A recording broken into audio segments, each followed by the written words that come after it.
Hello my dear student, you are must welcome on eco education. मैं नदीम खान और आज की वीडियो में हम पढ़ने वाले हैं अपने क्लास 12 के मैक्रो इकोनॉमिक्स के चैप्टर नंबर 6 बैंकिंग पे। इस पे ऑलरेडी हमने एक वीडियो बना रखा है। अगर अभी तक आपने नहीं देखा है तो प्लीज आप हमारे पहले चैनल के प्लेलिस्ट से उस वीडियो को देख सकते हैं। उसके बाद ही ये टॉपिक और अच्छे से आपको समझ में आएगा। तो हमने अपने लास्ट वीडियो में अपने बैंकिंग चैप्टर और उसमें हमने कॉमर्शियल बैंकिंग पे डिस्कस किया था। और इस चैप्टर में हमने पहले बताया था कि हमें पढ़ना है कॉमर्शियल बैंकिंग एंड उसके बाद हमें पढ़ना है सेंट्रल बैंक के बारे में। तो हमने कॉमर्शियल बैंक के बारे में, उस कॉमर्शियल बैंक क्या है उसके डेफिनेशन हमने देखी थी, उसका स्ट्रक्चर देखा था हमने, और उसके बाद उसके कॉमर्शियल बैंक के मेन फंक्शंस क्या होते हैं, जिसमें प्राइमरी और सेकेंडरी दो फंक्शंस के बारे में हमने डिस्कस किया था। और आज की वीडियो में जो बैंकिंग प्रोसेस का सबसे इंपॉर्टेंट पार्ट होता है क्रेडिट क्रिएशन, वो हम आज की वीडियो में डिस्कस करने वाले हैं, जिसे आप मनी क्रिएशन भी कहते हैं और या क्रेडिट क्रिएशन भी कहते हैं। तो चलिए विदाउट टाइम वेस्ट किए हुए हम वीडियो को स्टार्ट करते हैं और समझने की कोशिश करते हैं कि मनी क्रिएशन और क्रेडिट क्रिएशन क्या होता है।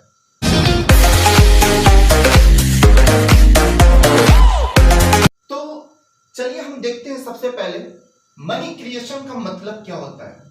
इट मीन्स हम बैंकिंग प्रोसेस में हम जो पढ़ रहे हैं मनी क्रिएशन, ये बैंकिंग सिस्टम में एक इंपॉर्टेंट क्वेश्चन होता है मनी क्रिएशन, जिसपे बैंक बेस्ड होती है।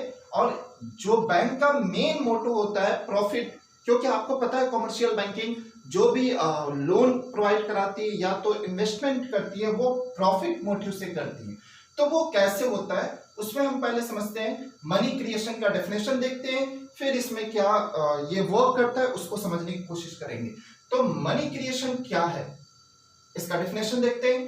Through the process of money creation, money creation के द्वारा क्या होता है, commercial banks are able to create credit. Money creation में हम ये देखते हैं कॉमर्शियल बैंक जो होते हैं वो एबल होते हैं किसके लिए, क्रेडिट, इट मींस उधार को क्रिएट करने के लिए। इसके साथ ही देखते हैं which is in for excess of the initial deposit. It means जो बैंक होते हैं कॉमर्शियल बैंक, वो अपने इनिशियल डिपॉजिट पे ही क्रिएट करते हैं क्रेडिट को। इट मींस क्रेडिट को क्रिएट करने के लिए एबल होते हैं, उसे ही हम मनी क्रिएशन कहते हैं बैंक की भाषा में ये। और सिंपल सा, जो बैंक में डिपॉजिट आता है वो उसी के आधार पे जो बैंक अपनी क्रेडिट को क्रिएट करती है, वो कैसे करती है हम नेक्स्ट अपने आगे के प्रोसेस में देखेंगे, समझेंगे। तो पहले मनी क्रिएशन को समझने के लिए पहले यहाँ पे हम दो एजम्पशन रख लेते हैं। This process can be better understood by making two assumption. पहले तो हम दो एजम्पशन मान लेते हैं और उसके आधार पे हम ये मनी क्रिएशन का फार्मूला यूज करेंगे, कैसे bank commercial bank money creation करती है। तो दो एजम्पशन क्या है, पहला एजम्पशन हम ये रख लेते हैं कि the entire commercial banking system is one unit and strong as banks. जो भी कॉमर्शियल बैंक्स हैं, जितने भी सारे कॉमर्शियल बैंक हैं, उनको हम एक यूनिट, वन यूनिट मान लेंगे, ओनली वन यूनिट, सारे कॉमर्शियल बैंक को ऐड करके ओनली वन यूनिट मान लेंगे। एंड सेकेंड जो हम एजम्पशन लेते हैं, ऑल रिसिप्ट एंड पेमेंट, जो भी हमारी रिसिप्ट होगी या पेमेंट होगा वो थ्रू द बैंक होंगे। ये दो एजम्पशन आपको रखने होंगे, ठीक है। तो किसी भी इकोनॉमी में सारे रिसिप्ट एंड पेमेंट जो होंगे आपकी इकोनॉमी में वो थ्रू द बैंक होंगे। ये दो एजम्पशन आपके लिए मनी क्रिएशन के लिए, यहाँ पे इस रूल को लगाने के लिए, समझने के लिए हमने दो एजम्पशन रखा है। तो सबसे पहले कॉमर्शियल बैंक, हमने अपने लास्ट वीडियो में भी आपको बताया था कि कॉमर्शियल बैंक जो होते हैं उनके क्या मेन फंक्शंस है। तो उसको और थोड़ा डिटेल में हम समझा देते हैं आपको। पहले जो भी बैंक्स हैं, और एक हो गया आपका फॉर्म्स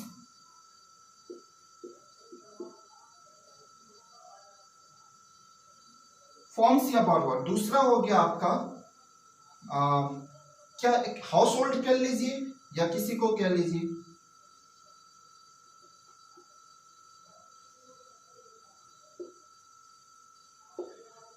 तो हम पहले भी डिस्कस कर चुके इस बात पे, लेकिन आपको मनी क्रिएशन समझने के लिए पहले बैंक की जो भी कमर्शियल बैंक है उनका क्या वर्क होता है वो पहले समझना बहुत इंपॉर्टेंट है।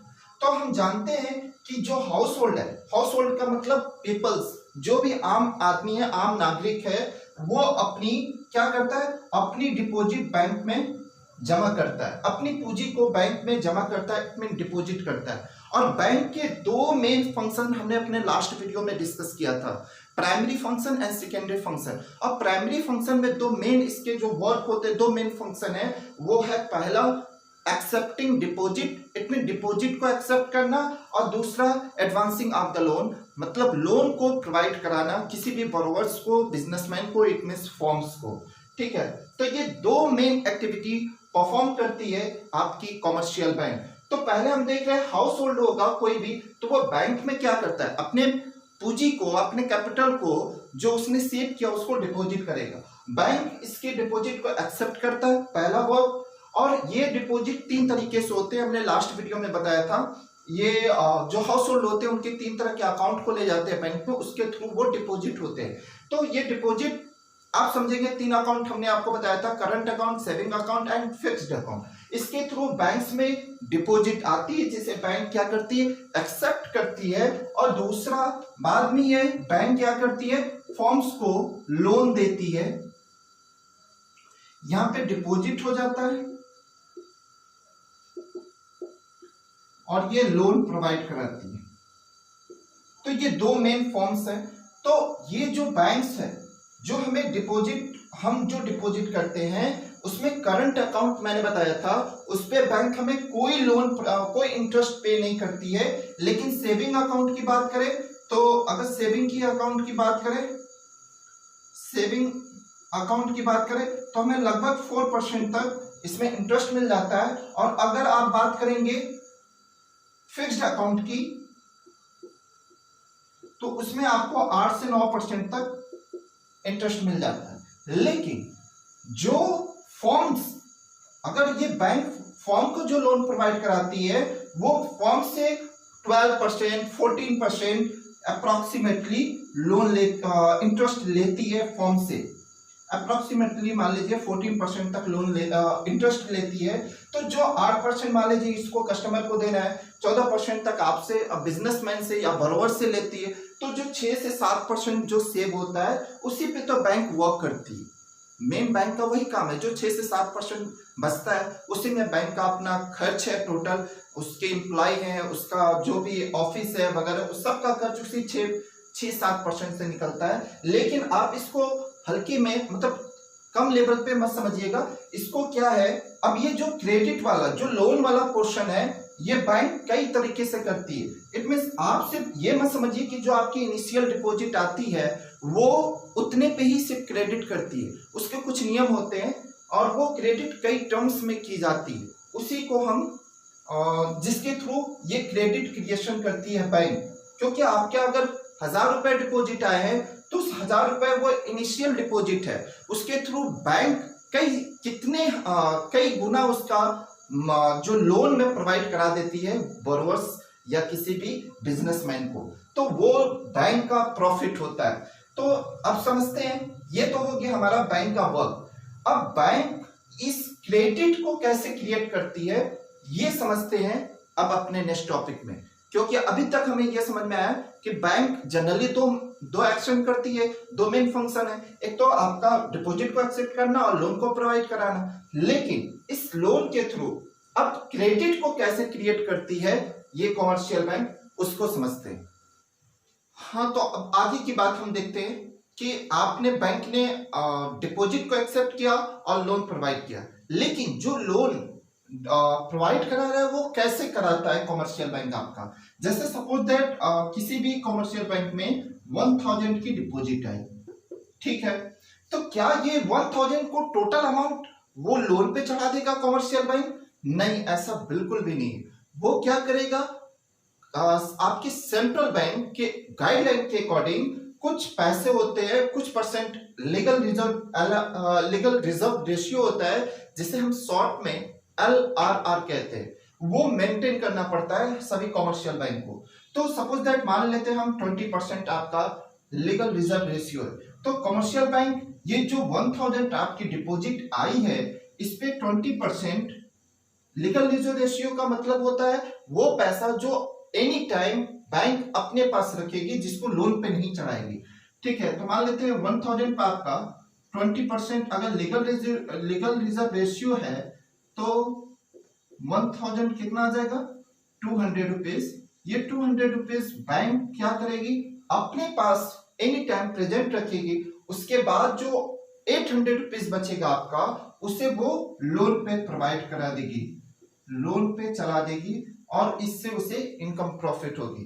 तो हम समझ रहे हैं कि जो लोन दिया जाता है, जो bank commercial bank loan provide कराती है वो अपने टोटल डिपॉजिट पे नहीं कराती, बल्कि उसका कुछ परसेंट वो अपने पास रिजर्व रखती है, जो यहाँ पे हमने 20% माना है, जिसे हम लीगल रिजर्व रेशियो कहते हैं। ठीक है, तो यहाँ पे हमने 20% माना है, लेकिन बैंक इसे कम बेसी करती रहती है अकॉर्डिंग टू द कंडीशन। ये कंडीशन होता है मार्केट में मनी सप्लाई के कंडीशन के अकॉर्डिंग बैंक अप डाउन इसे करती रहती है। लेकिन हम बस यहाँ कॉन्सेप्ट समझने की कोशिश कर रहे हैं, तो हम समझते हैं। जैसे सपोज दैट मान लीजिए आपने लीगल रिजर्व रेशियो पहले आप देख लीजिए, ये आपको बहुत ईजी है। It is a legally compulsory for the banks, ये एक बहुत कंपल्सरी होता है सभी कॉमर्शियल बैंक के लिए कि to keep creation minimum fraction of their deposit as reserve is called LR, legal reserve ratio. मतलब वो कि जो भी डिपॉजिट आए उसमें से कुछ परसेंट उनको अपने पास रिजर्व रखना बैंक के लिए क्या होता है, उसका मिनिमम फ्रैक्शन रखना बैंक के लिए कंपलसरी होता है अकॉर्डिंग टू द आपके सेंट्रल बैंक गाइडलाइंस की। तो चलिए देखते हैं, हम समझते हैं मनी क्रिएशन को। तो सपोज दैट मान लीजिए इनिशियल डिपॉजिट जो बैंक में पहली डिपॉजिट आती है वो मान लीजिए हम मानते हैं 1000 की डिपॉजिट आई किसी भी कॉमर्शियल बैंक में, और बैंक ने क्या किया इस 1000 के लिए, अभी हमने बताया कि बैंक जो भी डिपॉजिट आता है उस टोटल मनी को लोन पे नहीं चढ़ा सकती, वो क्या करेगी उसमें से कुछ उसका परसेंट अपने पास मेंटेन रखेगी, एनी टाइम प्रेजेंट रखेगी। वो एलआरआर हमने माना है, जो लीगल रिजर्व रेशियो उसको 20% माना है। तो 1000 का 20% अभी हमने निकाला है, तो हमने बताया कि 200 रुपीज होती है, तो 200 रुपीज वो अपने पास रिजर्व रखेगा और बचा हुआ 800 रुपीज होगा वो उसे लोन में चढ़ा देगा। तो चलिए ये एक प्रोसेस हुआ, ये तो सिंपल है, लेकिन मनी क्रिएशन इससे एक स्टेप और आगे है। इतना तो सिंपल आपको समझ में आता है, लेकिन नेक्स्ट स्टेप क्या है, हमने एजम्पशन में ही आपको बताया था कि जो भी ट्रांजैक्शन होंगे, क्योंकि बैंक ने 800 का लोन प्रोवाइड कराया, तो वो कैसे प्रोवाइड कराएगी, उस कैंडिडेट का उस बोरोवर्स का वो अकाउंट ओपन करेगी और उसके अकाउंट में वो पैसे पेमेंट करती है। और वो जो भी ट्रांजैक्शन हमने अभी एजम्पशन में आपको बताया था कि जो भी हमारी इकोनॉमी में ट्रांजैक्शन होंगे वो थ्रू द बैंक होंगे। तो मान लीजिए 800 हमने प्रोवाइड भी करा दिया किसी भी बॉरोवर को, तो 800 क्या करेगा, निकाल के कहीं तो पेमेंट करेगा, तो वो थ्रू द बैंक ही करेगा ना, तो वो 800 वापस बैंक में आएंगे। फर्स्ट स्टेप 800 ये आपका वापस बैंक में आएगा डिपॉजिट के रूप में, और फिर इस पे क्या करेगा कॉमर्शियल बैंक जो होगा वो 800 का भी आपका 800 का मान लीजिए 20% इसका निकालेगा, तो क्या हो जाएगा 800 गुणे 20/100 अगर आप निकालेंगे तो ये जीरो कट गया, ये 160 रुपए आपका जो आएगा 20% 800 का वो कॉमर्शियल बैंक अपने पास रिजर्व रखेगा, और बचा हुआ जो 640 रुपीज है उस पर वो क्या कर देगा, लोन प्रोवाइड करा देगा। फिर देखते हैं अब जो ये 640 रुपीज है, तो ये भी जो बोरोवर्स निकालेगा अकाउंट से, वो जिसको भी पेमेंट करेगा या कहीं पे भी खर्च करेगा थ्रू द बैंक ही तो करेगा, क्योंकि हमने पहले ही एजम्पशन मान लिया है कि जो भी पेमेंट होंगे या रिसिप्ट होगी वो थ्रू द बैंक होगी। तो वो 640 रुपया वापस फिर बैंक में आ जाएंगे और वो डिपॉजिट के रूप में फिर बैंक क्या करेगी, कॉमर्शियल बैंक इस पर भी 20% एलआरआर मेंटेन करेगी और उसके बाद बचे हुए पैसे पे लोन प्रोवाइड करा देगी।